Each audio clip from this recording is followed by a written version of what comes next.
and welcome everybody to this afternoon's session, a recipe for success in reducing food waste. I'm Jackie Bailey. I'm the campaign manager for food, specifically looking after our Love Food Hate Waste brand, which is our citizen facing brand. I'd just like to introduce you to Jen Bassett, who has stepped in at the last moment for Mark Roberts, who was meant to be presenting this session. So Jen, thank you very much. Jen is our research analyst at WRAP. She works on citizen insights across our behaviour change programme, and Jen will be talking you through the findings from the latest wave of WRAP's household food waste survey, which runs twice a year and informs a range of WRAP's campaigns and behaviour change activities. I will then be taking you through our plans for Food Waste Action Week and how you can get involved in this year's campaign. And then I'll hand over to Leah Wistrand, who'll be talking about how the Citizens Behaviour Change team uses behavioural science to change behaviour and how a simple reframe of a question might help where to focus. So I'd just like to hand over to Jen, who will start the session. Thanks, Jen. Thank you, Jackie. Hopefully you can see that. As Jackie said, my name is Jen. I'm a research analyst at WRAP, and I work across citizen insights and behaviour change. And today I'm going to take you through the key findings from the latest wave of WRAP's Citizen Food Waste Tracker survey.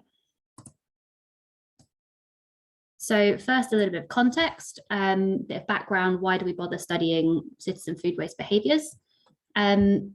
This won't be a surprise to anyone, but the production of food accounts for up to 37% of global greenhouse gas emissions and requires significant land, energy and water resources. However, up to 40% is wasted, and in the UK, 70% of post-farm gate UK food waste comes from households, which is equivalent to a value of over £14 billion a year and 20 million tonnes of greenhouse gas emissions. So in short, citizens can have a huge impact when it comes to reducing food waste, and WRAP want to make this happen with the help of our Courtauld signatories. Our Citizen Food Waste Survey runs twice a year, and it gathers evidence from UK households on the levels of food waste. It's been running since 2007, and it's the largest and longest running survey of its kind. As well as providing a moving picture of what's going on in the population with regard to food waste, it provides insight into the attitudes, knowledge, and behaviours related to food waste, which WRAP can then use to inform citizen food waste strategies, as well as Love Food Hate Waste communications, comms, campaigns, and behaviour change interventions, which Jackie and Leah will talk to you a little bit about after this. But if I just jump straight into the survey method, this took place at the end of October and the start of November last year. We have a sample size of just over 4,500 citizens with quotas set on age, gender and region to ensure that our sample is as nationally representative as possible. Because of the sample size, we're able to conduct various subgroup analyses on socio-demographic factors like age, gender and number of children in the household, but also on a range of value outlooks as well.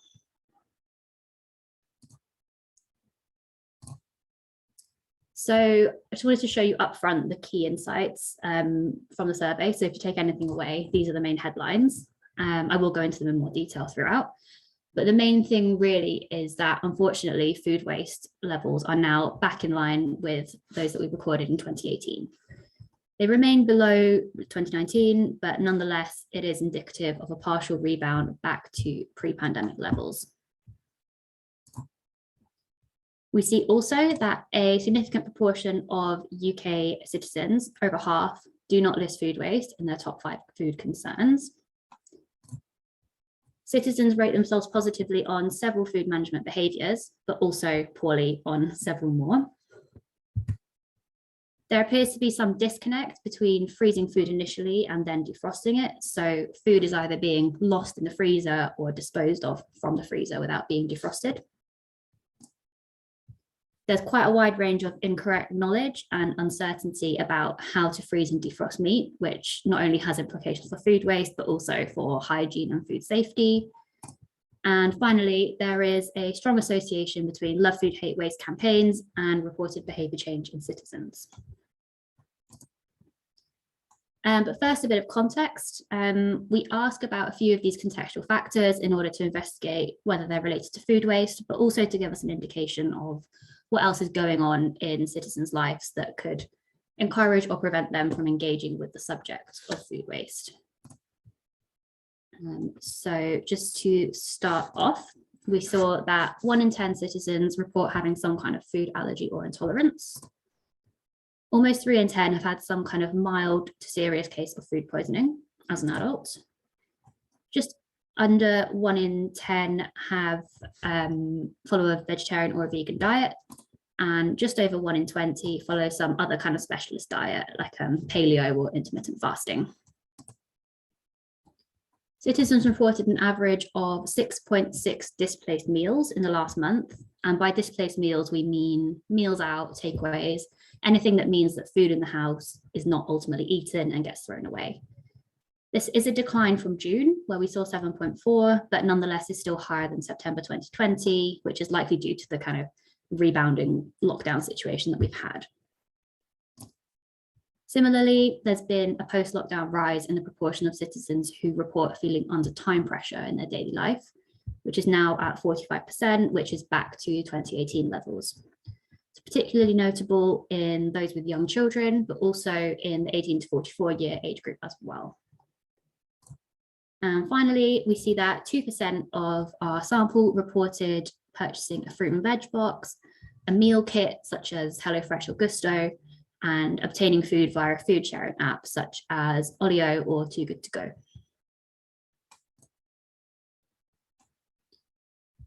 And we were interested this year as well in other food issues of concern, given that there are so many other things going on. We've got the backdrop of lockdowns, rising prices, supply chain concerns. There's a lot for people to have to think about. So we gave this list of 15 potential food concerns and asked respondents to pick their top 5. So the percentages here show the percentage of those who selected each issue as one of their top 5. Perhaps unsurprisingly, the responses show quite widespread concern about food prices. It's the top reason, and over half of UK citizens cite this. We also have almost 1 in 6 who say they're concerned about being able to buy enough food for themselves and their family. And this suggests that food prices are a concern across the board. It's not just for those who might be threatened by food poverty. Food waste does feature prominently at 43%. However, it's still quite a low figure, because if we flip this over, this is 57% do not place food waste in their top 5 concerns, which is quite high given that they were able to pick 5 from the list. So this is something we'd like to work on, obviously. Other high-ranking concerns included animal welfare, the healthiness of food, the amount of food packaging, which are all reported by around 1/3 of citizens. We also have 1 in 4 citing concerns about availability of food in shops. And this, interestingly, is a particular concern for high food wasters, as is affording enough food. Less frequently cited concerns include pesticides, ethical treatment, but also the impact of food production on the environment, which is reported by only 22% and suggests that the concern we see about food waste is not driven by environmental concerns, but by something else.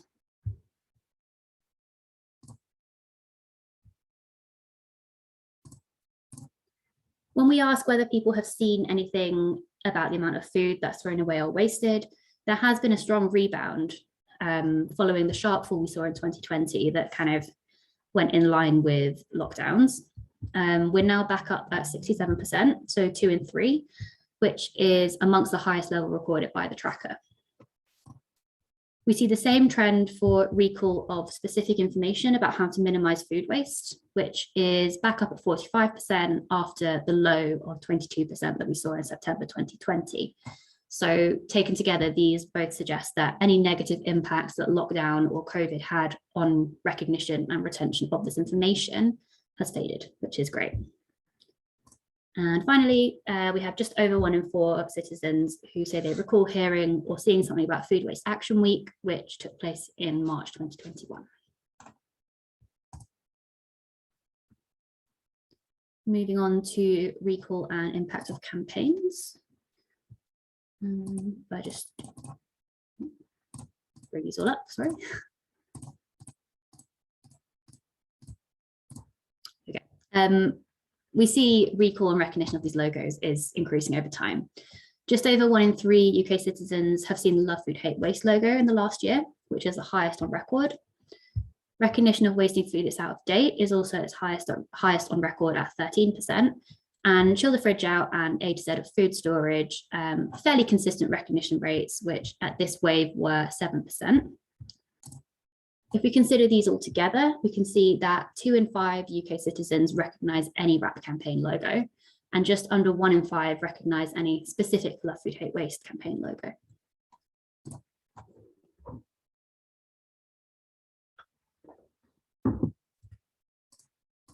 There's also been an increase over time in recognition of the snowflake, which has stabilised this year at a high of 91%. For the little blue fridge, it's slightly lower. We've got recognition at about 1 in 5, which is a slight decline from earlier this year, but it's still amongst the highest level recorded. And I think if you compare the two, it indicates that if the fridge were given more priority on pack, it could potentially have a similar impact to the snowflake.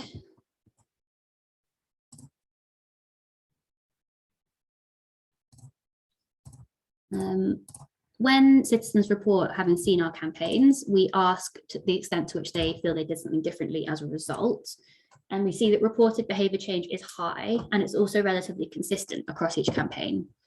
So 2/3 of those who engage with Food Waste Action Week reported doing something differently, which is great because it focused on a range of different behaviours. So there's lots of scope for behaviour change there. 3/4 did something differently as a result of seeing Chill the Fridge Out and the A to Z storage guide. And just over 7 in 10, after engaging with wasting food it's out of date, reported doing something differently. Moving on to levels of self-reported food waste. The way we do this is that the survey calculates food waste by focusing on 4 key products that WRAP estimates to be among the most significant contributors to waste. These are bread, chicken, milk, and potatoes. And we asked respondents to estimate the last time they bought this item, how much of it was wasted. So looking at the orange line, first of all, which is the actual percentage of the products that was wasted, we can see that thanks in part to the food management behaviours adopted during lockdown, there was a sharp decrease in reported levels of food waste in 2020 from almost a quarter of the 4 key products in November down to 13.7% the following April, which is a staggering drop and represents 43%. Levels of food waste then rebounded to some degree as citizens kind of acclimatized to the new context, but remained consistently below pre-lockdown levels across 2020. The latest finding, which is the average of 19.3, demonstrates that food waste is now unfortunately back in line with the levels recorded in 2018.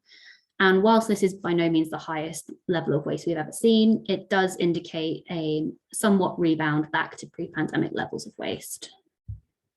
Similarly, looking at the blue line, which is the proportion of citizens who classify as high food wasters, the latest estimate puts this at 29%, which is similar to 2018 levels again, and some way above the low of 20% that we saw in April 2020. All this is quite consistent with the finding that I mentioned earlier, which is that we've seen an increase in time pressure since the first lockdowns. Kind of return of pre-COVID lifestyles must be impacting that. And we can look at the groups who over-index on this. So these are the groups that are significantly more likely to report higher levels of food waste. These include those who have obtained food from an online or food sharing marketplace, have young children in the home, have multiple takeaways or meals on the go, follow a specialist diet, purchased a fruit and veg box or a meal kit, and perhaps most importantly, those who feel under time pressure in their day-to-day life. So this gives us insight into the factors that lead to food waste, but also some potential target audiences for future campaigns. A construct that we found really useful in the last year is to track self-reported competency on a number of behaviours across the household. And knowing which behaviours are problematic is really useful because we can then design interventions and campaigns that specifically target them and hopefully will have a greater impact. So these are our behaviours that we ask about, and you can see that they range across the whole household food waste journey. So we have our planning behaviours like a meal plan, a shopping list, checking what you have before shopping. In-shop behaviours include not overbuying and avoiding temptation. Lots of in-home storage and management behaviours, which range from checking storage information, keeping track of food, making sure it doesn't expire, adjusting the fridge temperature, things like this. And we also have the cooking and prep here as well, which involves portion sizing, using up leftovers, batch cooking, kind of how you reduce food waste after it's been cooked. Oh, sorry. So respondents score themselves on a scale of 0 to 10. So the more red there is on the chart, essentially the worse they feel they perform. And the more of the kind of dark teal, the better they feel they perform. And we've got the average down the side as well. So it's a bit of a mixed bag. We see good levels of self-reported competency on many behaviours, including freezing food, using up food before it reaches the date label, keeping track of food, and using up leftovers, which all score kind of average of 7.3 or higher. However, it is important to also look at the distribution of scores as well as the average, because even in these instances, there is a significant minority who score themselves less positively, kind of between 1 in 4 and 1 in 3 for these behaviours. There are also a number of behaviours, unfortunately, where many people do not feel they're doing well. Particularly, we have over half of our respondents scoring themselves as a 0 to 6 for making a meal plan, avoiding in-store temptation, labelling products before storing, and checking and changing the fridge temperature. But I think most important thing to take from this is that there's a lot of variety of good and bad competency across the whole food waste journey, because these behaviours exist in a system and they interact with each other, meaning that improving just one behaviour is unlikely to lead to an improvement. For example, we might be able to use a campaign to improve meal planning and making amazing detailed shopping lists, but this isn't going to have an impact on household food waste if citizens continue to overbuy, don't use food up before it expires, or don't use up their leftovers. So looking at the food waste behaviours in this integrated way is really useful for us.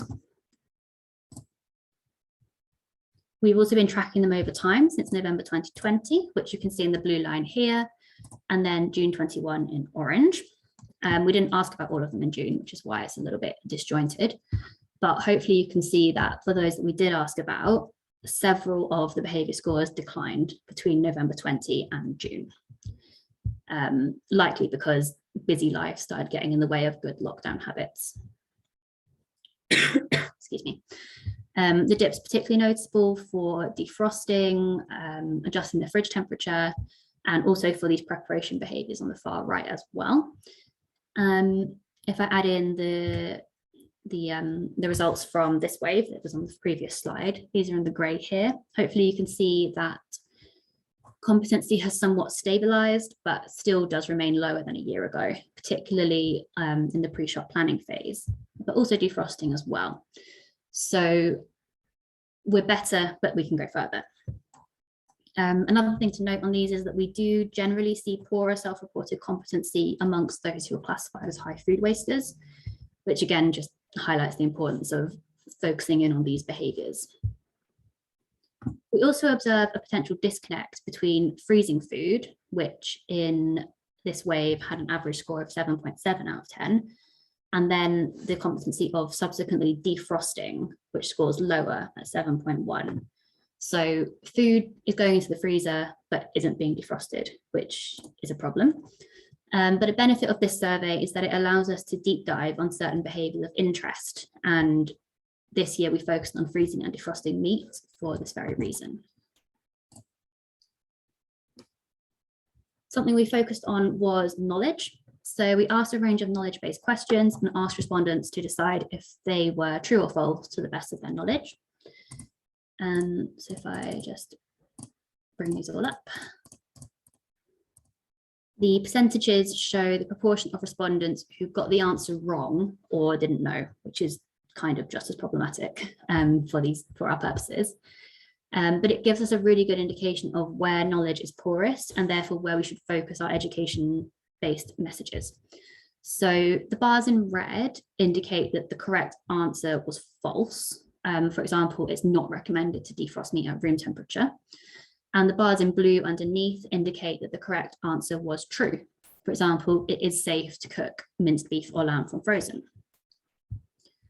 So hopefully you can see that incorrect knowledge is quite widespread, particularly the misconception that it's safe to defrost meat at room temperature, where we see over 4 and 5 think this is true. There are also quite strong misconceptions about how long meat can be frozen for, whether it can be defrosted in the microwave, and whether meat that has been defrosted and then cooked again can be frozen again. And where we've got these percentages in red, this indicates a significant difference between the general population and high food wasters. So this group are particularly problematic in terms of knowledge relating to discarding meat from the freezer after 3 months, and also knowledge about refreezing meat, particularly chicken. There's also a significant difference between them and the population in terms of the understanding the safety of freezing cooked meat, but this one is less significant. It's less of a problem. We can look into this further, and if we interrogate the subgroup analysis, we can see that there is a strong age dimension to incorrect knowledge. So if I just bring up the first one, for all of these answers, false was the correct answer. So the part of the graph to focus on is the blue, because this indicates the proportion of each group who answered correctly. The red is those who were incorrect, and the gray is those who didn't know. So for defrosting at room temperature, although the majority of all age groups were incorrect, 18 to 34-year-olds appear slightly more likely to be correct, with 22% compared to 17% in the 2 older groups.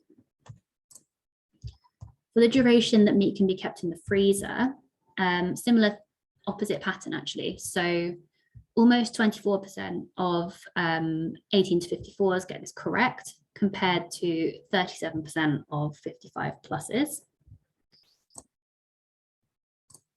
Using defrosted chicken in a meal and then freezing again, the proportion of those getting correct kind of increases with age. So we have 27% of 18 to 34-year-olds getting this correct, through to 39% of 55-plus-year-olds getting this correct. And finally, for defrosting in the microwave, older groups, again, more likely to get this correct, although still the overwhelming majority are wrong or unsure. So in short, freezing knowledge appears to improve with age, with the exception of defrosting meat at room temperature, which could potentially reflect some entrenched habits that people have grown up with. Finally, I'd just like to consider some implications of this research, which we at RAP will certainly be considering going forwards, and we hope that signatories will do as well. So first of all, based on our 4 key products, food waste has stabilized at 2018 levels. The implication for RAP is that even though lockdown behaviours are somewhat returning to normality, there are still lots of opportunities for us to support citizens on key behaviours, particularly freezing and defrosting. We've seen from lockdown that citizens evidently do have the capability to reduce their food waste by changing these behaviours, but the return of normal routines and time pressure threaten this. Secondly, there are high levels of citizen engagement in Love Food Hate Waste campaigns, and this engagement does lead to self-reported behaviour changes. We obviously would like to see this trend continue, and your support is crucial to ensure that we can continue to deliver these high quality campaigns. Third, we've seen that many citizens do not list food waste in their top 5 food concerns. 43% do, but this is arguably still a low figure, given that there were 5 options to choose from. So a primary objective of Food Waste Action Week is to highlight the environmental impact that wasting food has.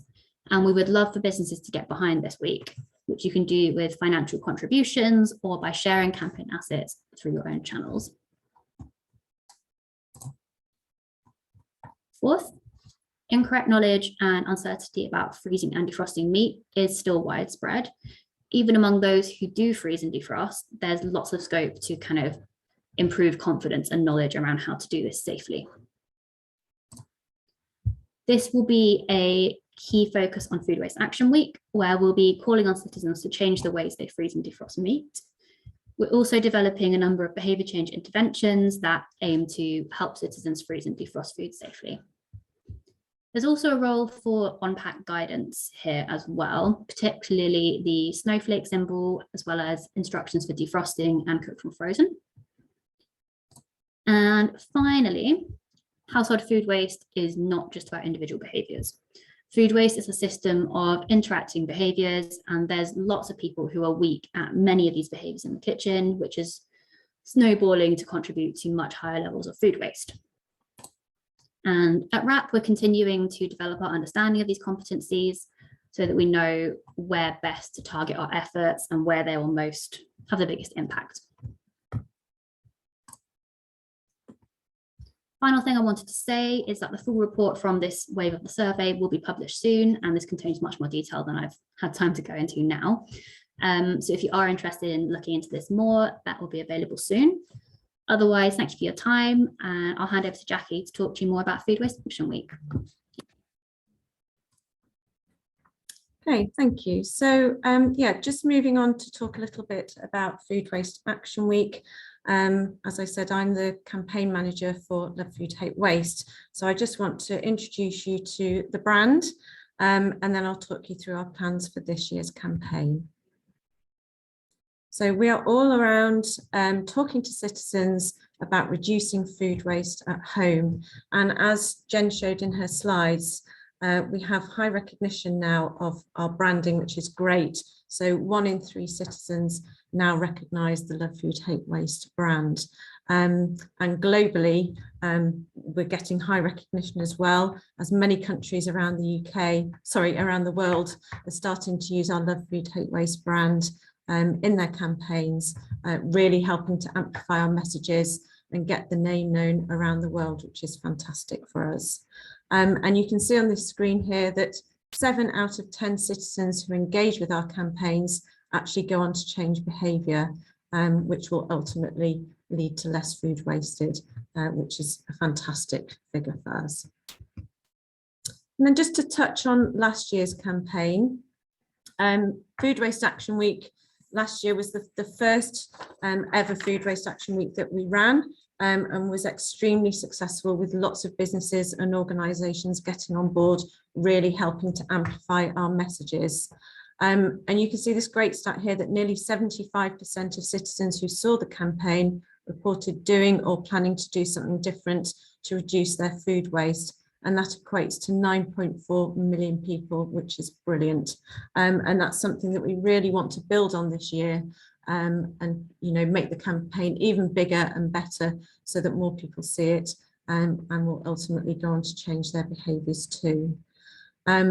The campaign took place in the first week of March last year, and this year it will be taking place between the 7th and the 13th of March.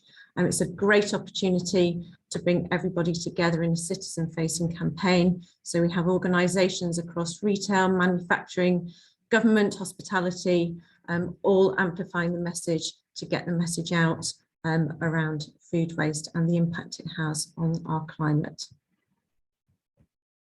So just moving on to this year's Food Waste Action Week, we're really looking to build on the messages that we put out last year. Last year was all around showing people that there is a link between food waste and climate change.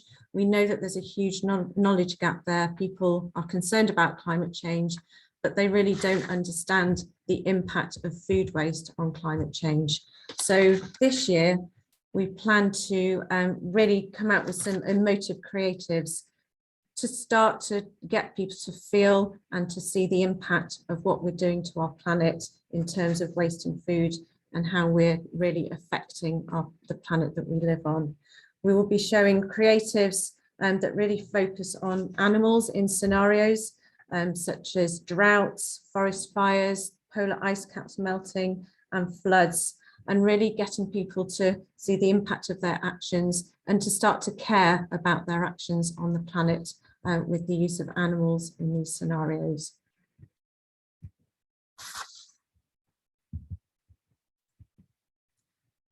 So we're really going to try and make it bigger and better than last year. As I said, we will be running a huge social media campaign. We will have an animation which we'll be promoting on YouTube and on some podcasts. We'll be running some audio adverts.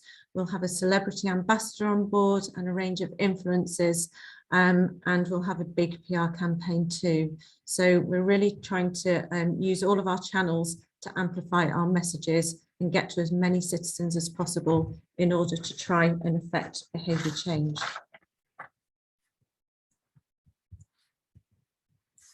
This is just some developing creatives that we will be using. So as I said, we'll be showing the different scenarios that really are very emotive, showing how animals are going to be affected by the impact that we're having on our planet.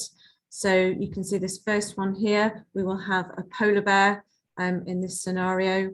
We will have a cow in this scenario. There will be a koala bear in this scenario in forest fires, and there will be a goat showing the effects of drought on these animals.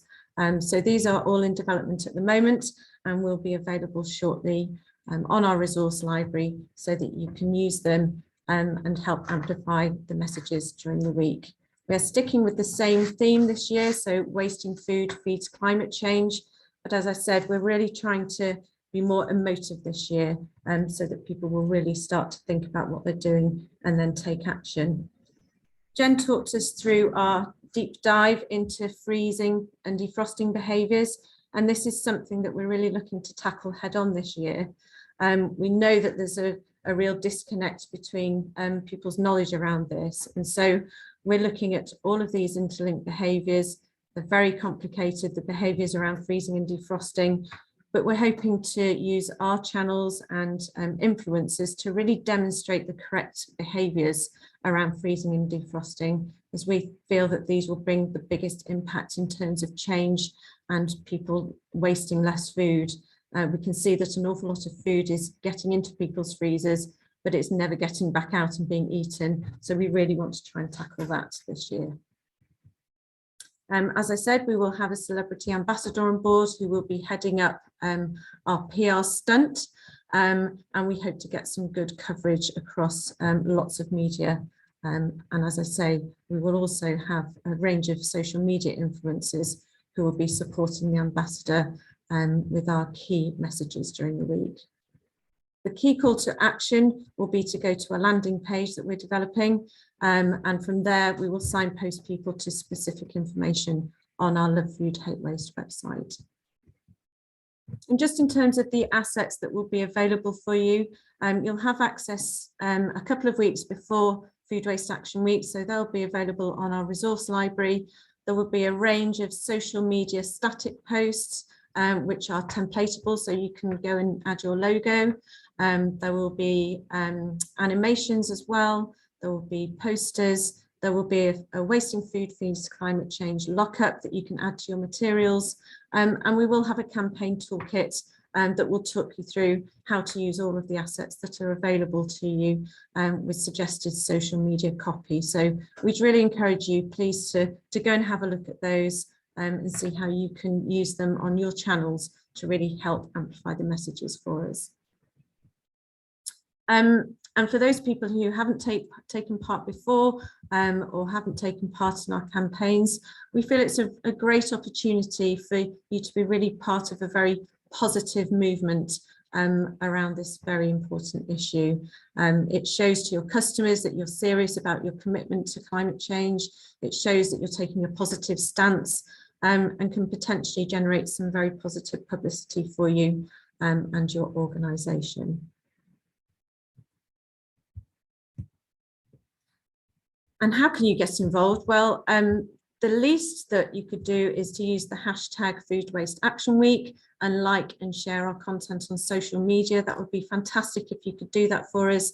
That really helps to get our messages out in a very consistent way to citizens. You are welcome to use our template assets, as I said, and you can put your logos on there if you like.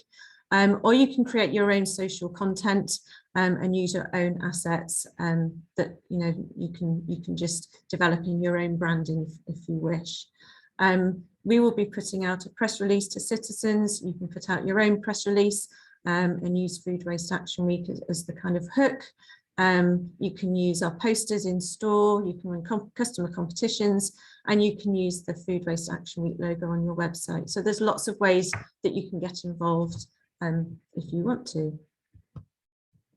And then we've just got a slide on how you can involve your employees in the week. So we're very, very conscious that many people aren't back in the office.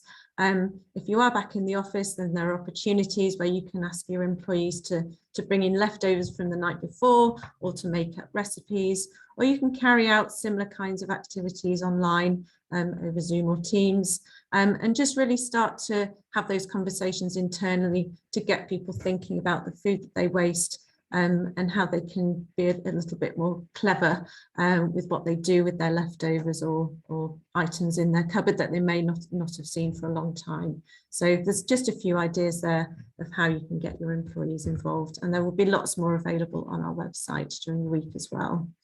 And for those of you in hospitality and food service businesses, we'd really encourage you to start speaking to your customers about your food waste reduction journey. Talk to them about how you've reduced your portion sizes or your customizable menus. Highlight to your customers how they can take action. Talk to them about our web link there. You can highlight your no and low waste recipes. You can train your front of house staff to talk to customers about the importance of reducing food waste. And please do use our assets as widely as you can do as well. You'll also be aware that there's the Guardians of Grub website for lots of tools and resources available to you specifically for your sector. So please do use that and get as many ideas as you can together to help really focus on the week itself. So that's it from me. This is our landing page URL there, and then there's the Guardians of Grub website too. I'm going to hand over to Leah in a moment, and we will take questions and answers after all three sessions from you. So if you have any questions, please pop them in the chat. Just to add that I will be delivering another webinar on the 24th of February, where we'll be talking you through the toolkit. So that will contain all of the assets available to you for Food Waste Action Week. And we will have people available to talk to you about how you can incorporate that into your campaign, how you can help amplify the messages and use the resources available to you to really help us to make this the biggest campaign we can do. So many thanks for your time, and I will hand over to Leah. Great, thank you, Jackie, and thank you, Jen. Yes, citizen behaviour change. I'm going to share with you how we have been developing interventions and using the science of changing behaviour to help citizens waste less food. But what I first wanted to do is show you where our interventions team sits in the place within WRAP, our world within WRAP. So my area is citizen behaviour change, along with Jen and along with Jackie, and Jen's in our policy and insights team. And we have 4 other services that WRAP offers the world. So we offer policy and insights, and we offer technical support and business and voluntary agreements. And the audience that I want to reach is people or citizens. And I focus on food, but we also focus on textiles and plastic. And our team works internationally and nationally. So we have currently developing interventions in Canada. And our team focuses on consumption and use, although you could argue that reuse of leftovers could fall under the redefine down there in the bottom. For example, the reuse of leftovers could fall under redefine, or redefining leftovers as loveovers. So it is a complex system. So what to expect from me today? We know that uncertainty is more stressful than predictable negative consequences. So the answer to this question is yes. So I'm going to go over what you can expect and to reduce any of your stress. So I'm going to go over the current situation. This is with citizens wasting food. A little bit of reframing. I reframed earlier, of leftovers to loveovers. I'm going to take you on a little bit of a sidebar in behavioral economics, take you through a little bit of systems mapping of where to focus in the big massive food waste system that there is, where can we focus for more impact, a little bit about changing behavior and behavioral models, the solutions and some interventions that the interventions team has come up with to reduce food waste, and finally a bit of a summary. So the current situation. So wasting food doesn't just happen, and it's complex and it's really tangled, because as we mentioned, as Jen's research with Mark mentioned earlier, I don't think people really set out to buy food and then to waste it. And we know that citizens know it's wrong and don't really want to waste food, but still do it. But the citizen is at the end of the line of a whole chain of events and decisions made in the whole food system.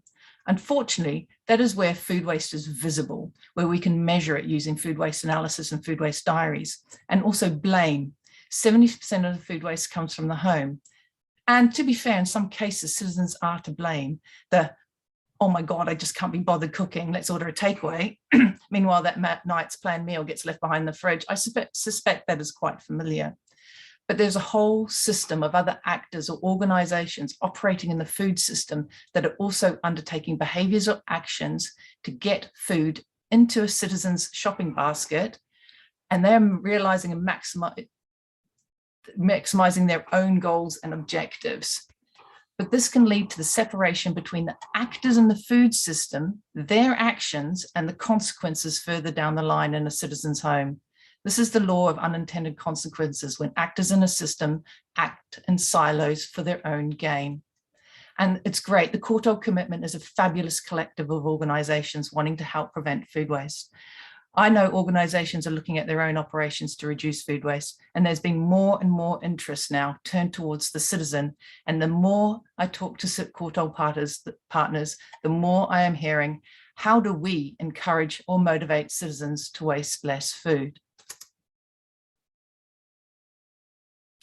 As you can imagine, every time my team hear these words, our team does a little dance.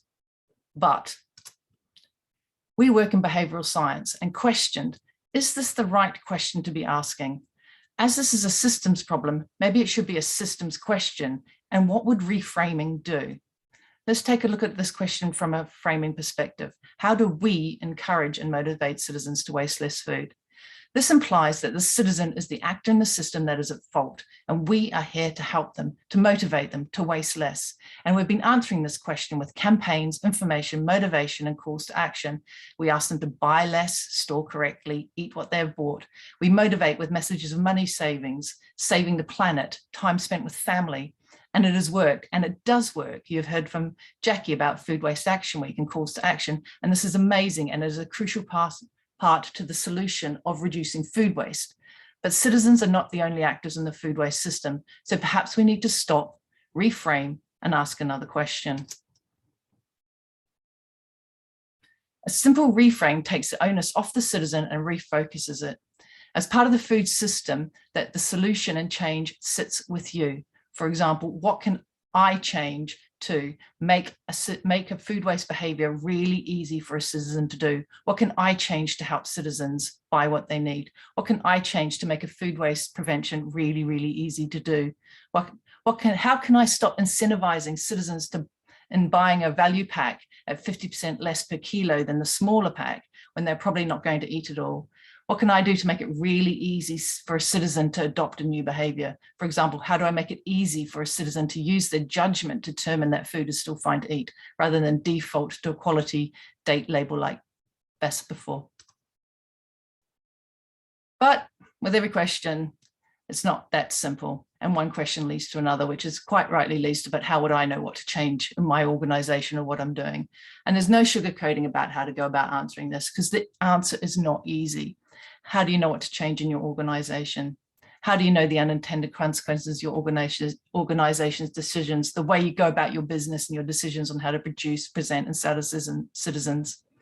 The easy answer is to pass the buck. Citizens should just buy what they need and eat it. And it is true, but humans are complex, and we have a complex decision-making abilities that we are born with, an inbuilt, very rational, irrational way of making quick, fast decisions.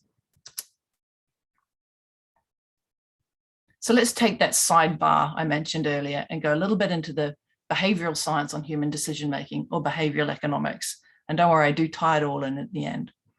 So historically, human decision-making has been framed using traditional economics or rational choice theory. This is that we are rational. We weigh up every situation, we take in all the facts, and then we make the best possible decision to maximum gain for ourselves or for our organization. But this is systems 2 thinking. But let's face reality. Making every decision in life this way would be exhausting. Who has all the information all the time, and who trusts everything everybody says? So thank goodness for our brain, which has developed another very rational way for us to take in lots of information, process it quickly, and make an unconscious decision for us, which is the systems 1 brain, or systems 1 thinking. Because the decision is unconscious and we can't remember how we got to it, the decision is called intuition and instinct. This explains why when we're asked to explain why we did something, we usually find some very convincing post-rational explanation. I'll just pause you on this for about 5 seconds.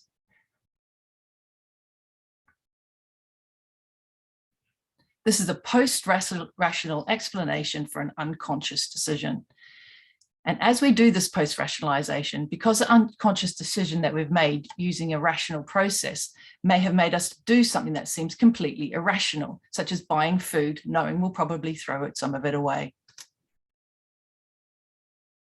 Another way of looking at unconscious brain, or systems 1 thinking, is that it's like the auto setting on a camera. It does all the work for you. You get a good enough picture, but you don't really know what's going on behind the scenes. And thank goodness for behavioral economics and the study of how we do make those fast, unconscious decisions. Humans make unconscious decisions using rules of thumb or cognitive bias, mental heuristics or mental shortcuts. They're all called many different things, but essentially they're the same thing. And let's take a look at 2 of them, which I hope you will recognize. Reciprocity, that feeling that when someone does something for you, you return the favor. Here's another one, anchoring. We rely too heavily on the first piece of information. If we think about buying a car or a house, the first price that is offered, you negotiate around that, you anchor to that point. The takeaway for this little bit of sidebar is that humans have an unconscious decision-making process that is rational in its process, but the decision it makes sometimes seems flawed or irrational. So if I go back to the question I'm asking you, the reframed question, what can I do to help citizens reduce less food waste? I would say that the organizations have to work with citizens on how their brain actually makes decisions. When you communicate to citizens, for example, via advertising, packaging, imagery, displaying food on shelves or on a menu, in a buffet, collecting food waste, utilize what you know about how they make decisions, those cognitive biases. Help them to make a food waste prevention behavior the easier choice, rather than appealing to their rational brain, which is, excuse me, massively smart, but incredibly effortful. Stop expecting citizens to be rational and being able to make the best possible choice all the time. It is impossible. So let's go back to the question, what can I do to help citizens reduce and waste less food?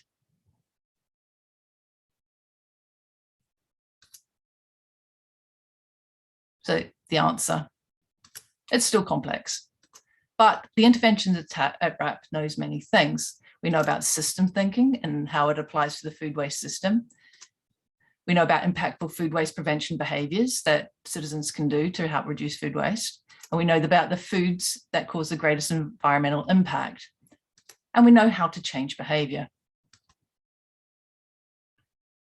Because of time limitations today, I'll go over systems mapping and how it applies to citizen food waste prevention, and go briefly over how to change behaviour using behaviour change models.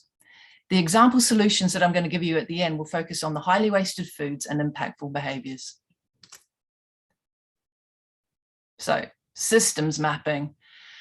This is quite complex, so I'm trying to keep it quite simple as I can. The simplest way to explain a systems mapping is to step back and look at the elephant. Look at the whole. Don't work in silos and don't just look at your part of the food waste system.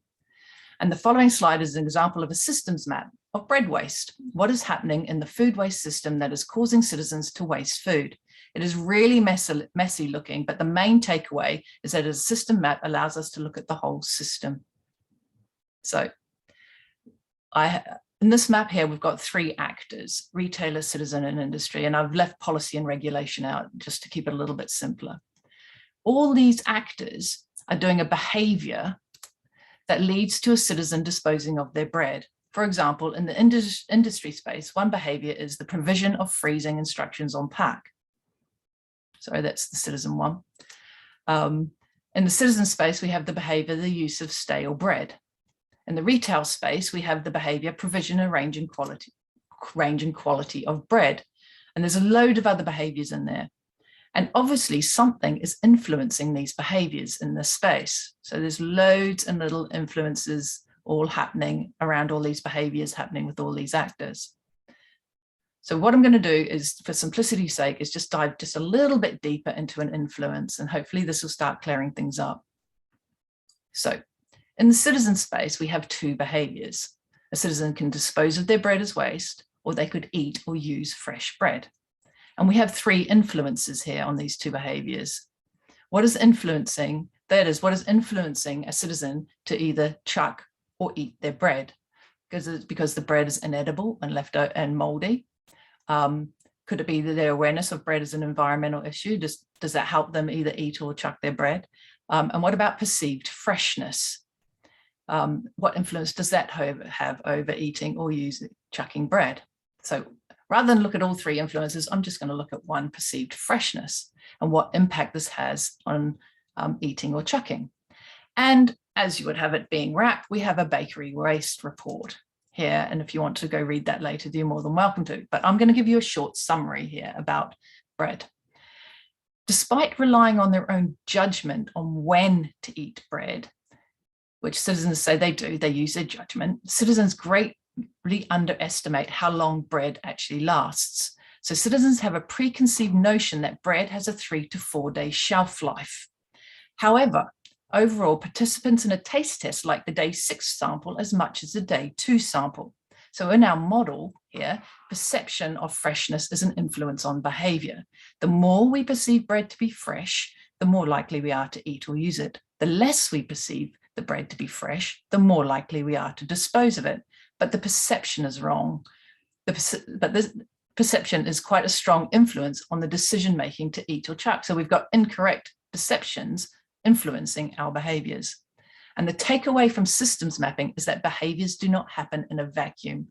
The actor that is doing or not doing the behavior that you want to change might be heavily influenced by another actor in the system doing another behavior. And that behavior is influenced by something we may or may not be able to change. And what we're doing in the interventions team and what we're trying to find out is where in the system is the best place to intervene. Which actor, which behavior, and what influences can we change? We can't do them all. So if we look at the whole and look at the most impactful, we might be able to change some interventions or develop some interventions that are mostly impactful.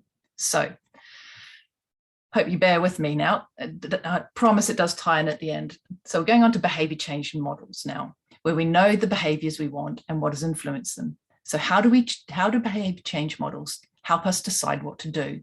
But before that, I'm going to quickly acknowledge the color coding system here in this systems map. And I've categorized them to 3 different influences: capability, opportunity, and motivation. And I'll speak to that now or next. So our intervention team looks at many models that are used to change behavior, but for simplicity, let's look at UCL's behavior change wheel and the COM-B model. The behavior change wheel is an intervention design framework, and it's take you through a step-by-step process of how to get to the final intervention ready to be tested in front of consumers to see if it changes the behavior. And I'm going to skip a lot of it and get to the nuts and bolts and then show you some of our final interventions. And at the heart in the green is the COM-B model. So you'll see capability, opportunity, and motivation. So the central bit of combi is that for any behavior to occur, there needs to be 3 interacting conditions present. Firstly, one needs to have the capability to perform the behavior. One needs to have the motivation. And finally, the opportunity to perform that behavior.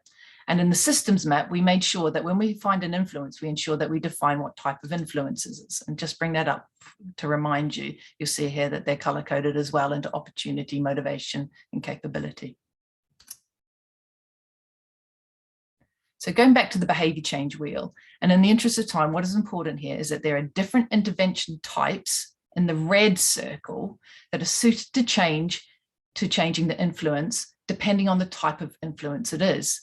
So is your influence capability, opportunity, or motivation?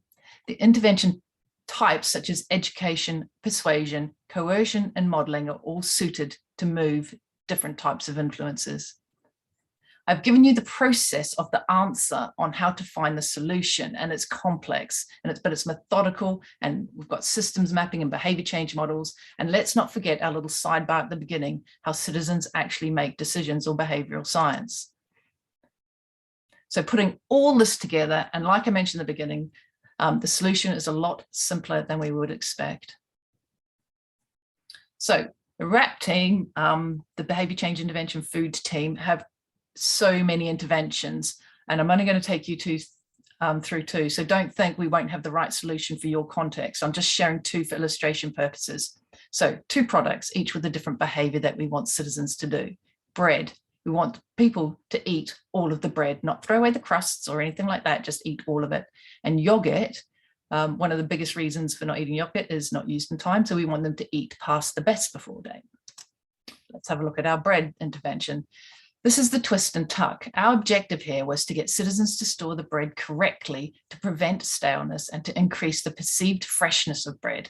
That is, for it to last longer than 3 to 4 days, which is the current time frame that most people chuck their bread. And as I mentioned earlier, people's perception is incorrect. So we used a behavioral heuristic as anchoring to a time frame. You can see here, fluffy bread all week, twist and tuck to seal in the freshness for fluffy bread all week. We've anchored them that the bread will last a week, not the current 3 to 4 days. We use priming to sealing in freshness, priming the citizen that the bread will be fresh all week. We used alliterative language. People love rhyming and alliteration, it's memorable. We made the copy highly visible and salient by putting it at the end of the pack where citizens have their hand. And positioning, we stayed away from branding and anything that the retailer might perceive that would decrease sales. Retail space is precious on a pack, and so there's very little space that we can get on there when working with bread manufacturers. Right, being RAP, we wanted to strengthen the idea by conducting some initial prototype testing with consumers, and we did this online. We sampled 2,000 purchasers and consumers of bread and questioned them specifically how likely they would be to perform the action. Was it understood, and would they eat more of the bread? And this was the results. So we can see that 70% of citizens said this design would encourage them to do the action, twist and tuck.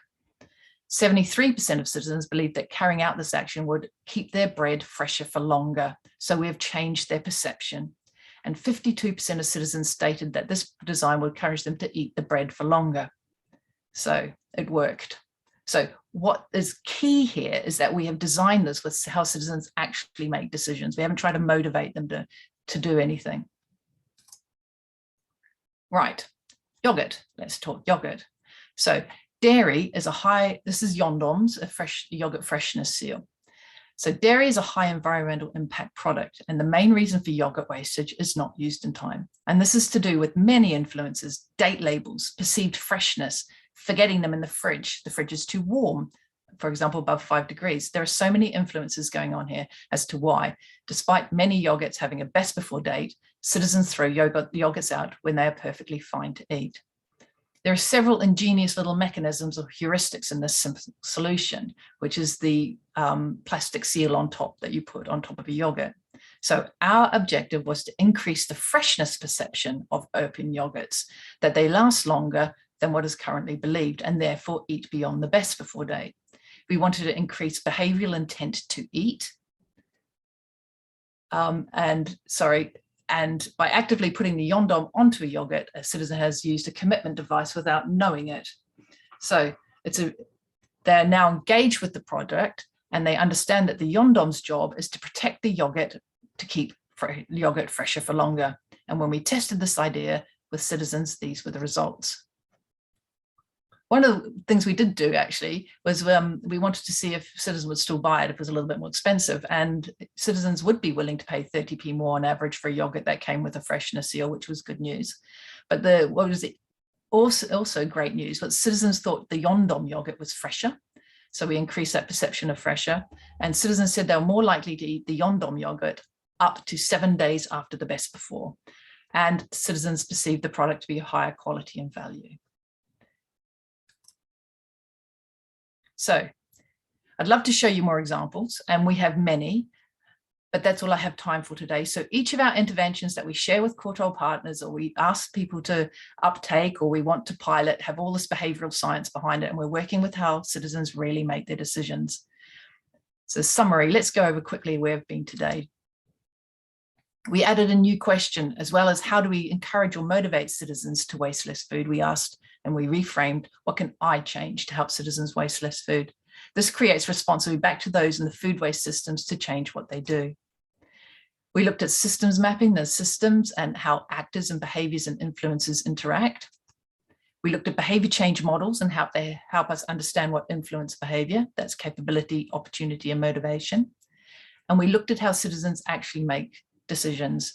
It's quite a rational process in our brain, but sometimes we get an irrational answer, which seems irrational.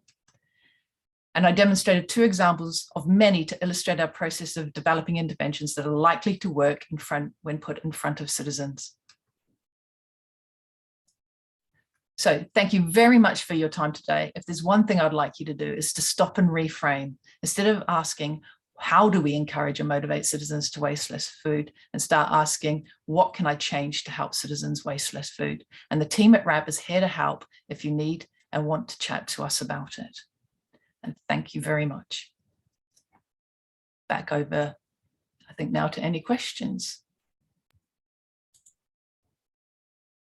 Thank you, Leah, that was great. We do have a few questions in the Q&A chat function here. Just to say that we will read out the question, but we won't be mentioning people's names from a GDPR point of view.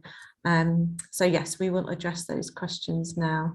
I think the first one, Jen, are you able to take this one? What proportion of retailers or brands are using the fridge or snowflake logos on pack?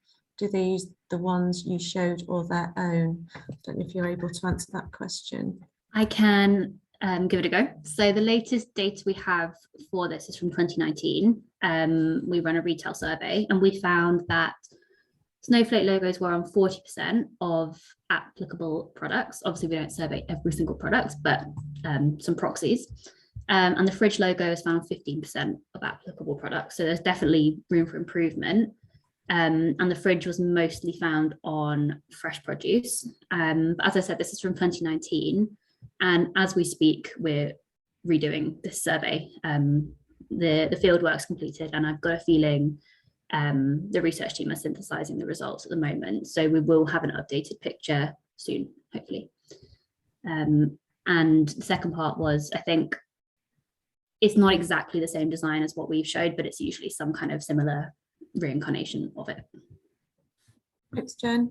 There's a question here around Food Waste Action Week and the use of animals. I think I probably answered it during the presentation, but just in case everybody didn't get that, is the focus on wild animals or livestock? So we're looking at wild animals. So hopefully that answers that question quite simply. There's then a question around, do you have easy to use data we can use to substantiate the food waste causes climate change message? Jen, I don't know if you're able to answer that one. If not, we can pick that up separately afterwards. I'm not sure where it would be off the top of my head, but we can pick it up after. Okay, so we'll come back to that one for you. Next question. Thank you for the interesting information. I have one question about the timing of Food Waste Action Week. There's an International Food Waste Awareness Day on the 29th of September, which is supported globally by United Nations organisations, and where a lot of national and international organisations and stakeholders join to multiply their efforts in communication and initiate action. Why did you choose to conduct your campaign in March? Thanks for that question. That was from a delegate in Germany.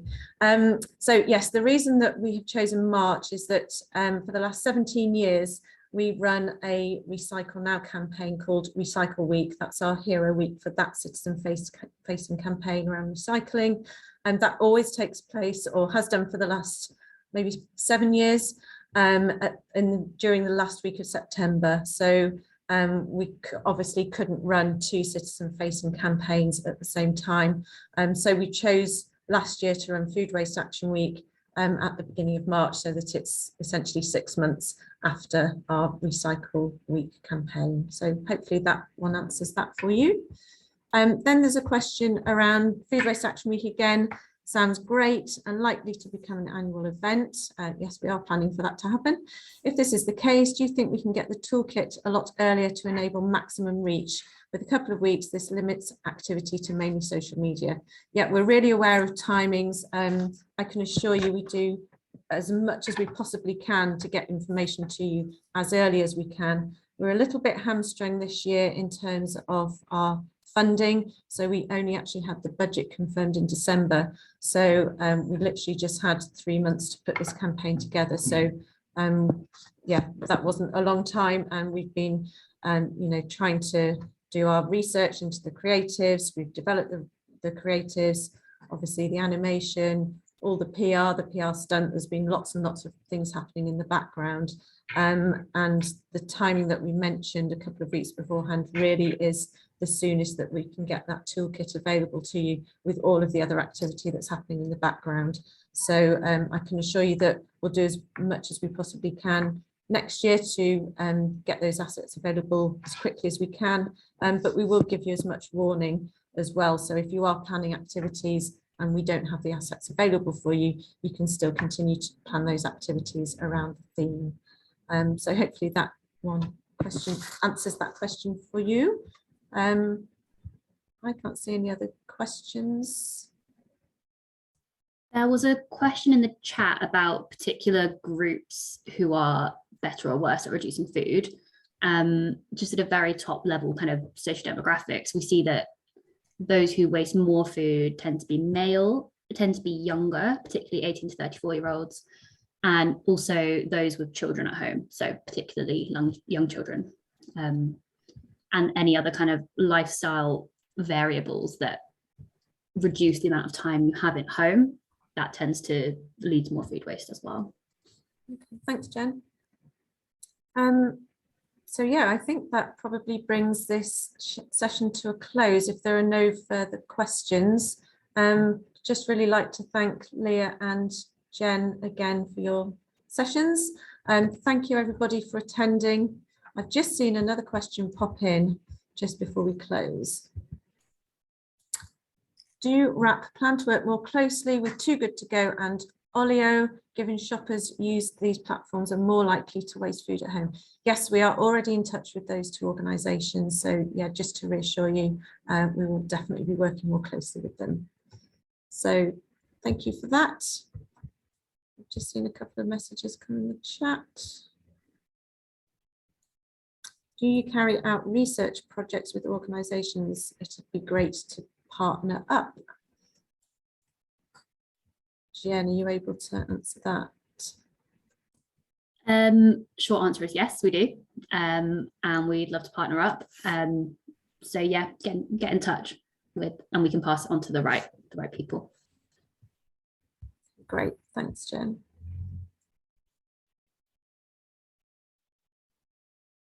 I'm just having a quick look at the chat. There's a few comments coming in.